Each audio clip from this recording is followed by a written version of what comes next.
राम राम जी सभी को। स्वागत है आपके अपने YouTube चैनल मोर ग्रुप एकेडमी में।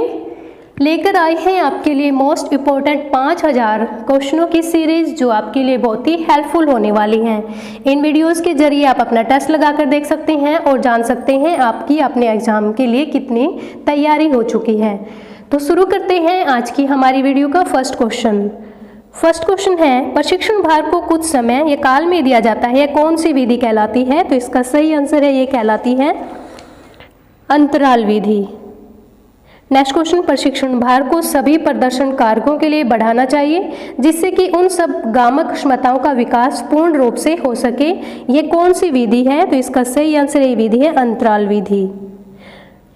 नेक्स्ट क्वेश्चन, इस आधुनिक युग में प्रतिस्पर्धात्मक खेल खिलाड़ी के प्रदर्शन से जुड़े और खेलों में प्रदर्शन की व्यक्तिगत क्षमता उसकी व्यक्तिगत क्षमता पर निर्भर करती है, वह कौन सा सिद्धांत कहलाता है? तो ये कहलाता है व्यक्तिगत विभिन्नता का सिद्धांत। अगला क्वेश्चन है, किसी भी खिलाड़ी के खेल प्रदर्शन क्षमताओं को बढ़ाने के लिए आवश्यक है कि उस खिलाड़ी की व्यक्तिगत क्षमताओं का विकास किया जाए, यह कौन सा सिद्धांत कहलाता है? तो यह कहलाता है व्यक्तिगत विभिन्नता का सिद्धांत। नेक्स्ट क्वेश्चन है,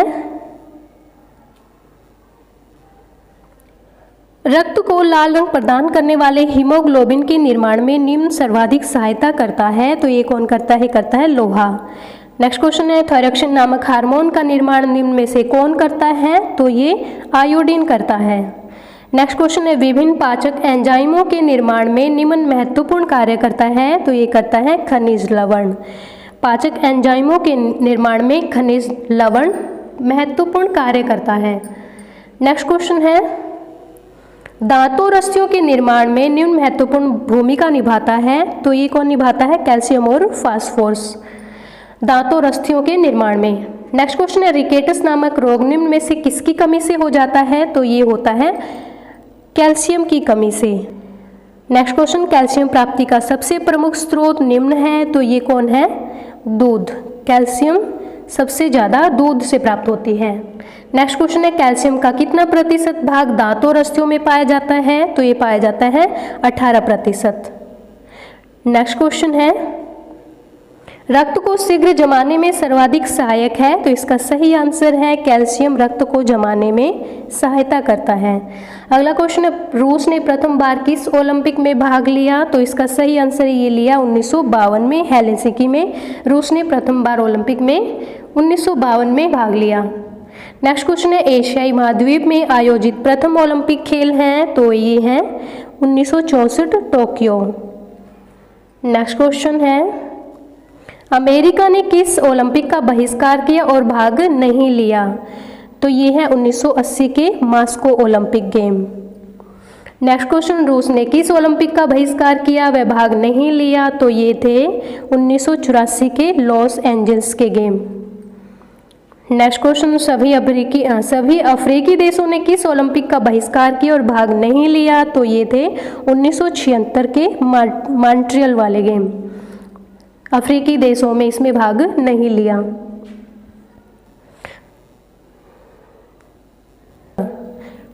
नेक्स्ट क्वेश्चन, भारतीय हॉकी ने कितने ओलंपिक पदक जीते हैं? तो इसका सही आंसर है 11 स्वर्ण पदक और 11 टोटल, 8 स्वर्ण 1 रजत और 2 कांस्य। भारतीय हॉकी ने टोटल 11 पदक जीते हैं हॉकी में, 8 स्वर्ण 1 रजत और 2 कांस्य।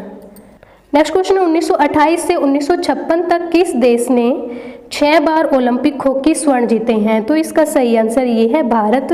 भारत ने 1928 से लेकर 1956 तक हॉकी में स्वर्ण पदक प्राप्त किए हैं। नेक्स्ट क्वेश्चन है, भारत को एथेंस ओलंपिक 2004 में निशानेबाजी का रजत पदक दिलाने वाले खिलाड़ी का नाम है major Rajyavardhan Singh Rathore. Next question, व्यक्तिगत रूप से प्रथम ओलंपिक रजत पदक जीतने वाले भारतीय खिलाड़ी हैं? तो इसका सही आंसर है ये है मेजर राज्यवर्धन सिंह राठौर।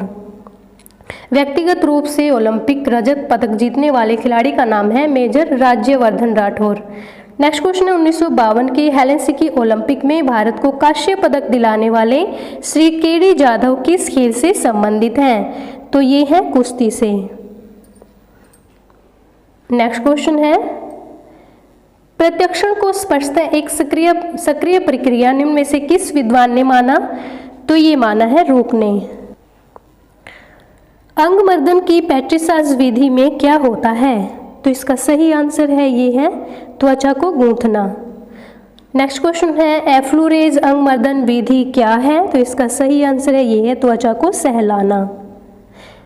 एफ्लूरेज अंगमर्दन में त्वचा को सहलाया जाता है। नेक्स्ट क्वेश्चन त्वचा की थपथपाहट में क्या शामिल है? तो ये शामिल है मुखियाना। नेक्स्ट क्वेश्चन खेलकूद में हुई क्षति में खिलाड़ियों को तात्कालिक उपचार प्रदान करना है, तो ये क्या कहलाता है? ये कहलाता है क्रायोथेरेपी। नेक्स्ट क्वेश्चन हृदय के कार्यों को निम्न उपकरणों में कौन मापता है? तो ये मापता है electrocardiogram. Electrocardiogram. Next question Negro एवं श्वेत प्रजातियों के तुलनात्मक अध्ययन में बुद्धि परीक्षणों द्वारा आनुवंशिकता के पश्चात के विरुद्ध कौन से तर्क दिए गए? तो ये दिए गए थे उपरोक्त सभी। बुद्धि परीक्षण ज्ञान का परीक्षण है और ज्ञान पर्यावरण पर निर्भर है। बुद्धि परीक्षण बुद्धिवाहक अणु का परीक्षण नहीं है। निग्रो लोगों की उन्नति के अवसर कम मिलते हैं, तो उपरोक्त सभी ऑप्शन इसके सही हैं। नेक्स्ट क्वेश्चन है निम्न में से किस वैज्ञानिक ने कद की लंबाई पर पर्यावरण का प्रभाव दिखलाया है? तो ये दिखलाया है दोनों ने, स्किनफेल्ड ने और बॉस ने। अगला क्वेश्चन मानव बुद्धि के विकास पर 80% आनुवंशिकता का और 20% पर्यावरण का प्रभाव पड़ता है। यह किसका विचार है? तो ये विचार है कुमारी बर्क्स का। नेक्स्ट क्वेश्चन आनुवंशिकता के प्रभाव के विरुद्ध निम्न में से कौन से तर्क दिए गए हैं? तो ये दिए गए हैं उपरोक्त सभी। आनुवंशिकता का प्रभाव सीमित है, बुद्धि पर पर्यावरण का प्रभाव और शारीरिक लक्षणों पर पर्यावरण का प्रभाव। उपरोक्त सभी ऑप्शन इसके सही हैं। नेक्स्ट क्वेश्चन है निम्न में से कौन से वंशज का अधाम आनुवंशिकता का प्रभाव देखने के लिए अध्ययन किया गया? तो ये किया गया था कालिकाक वंश का।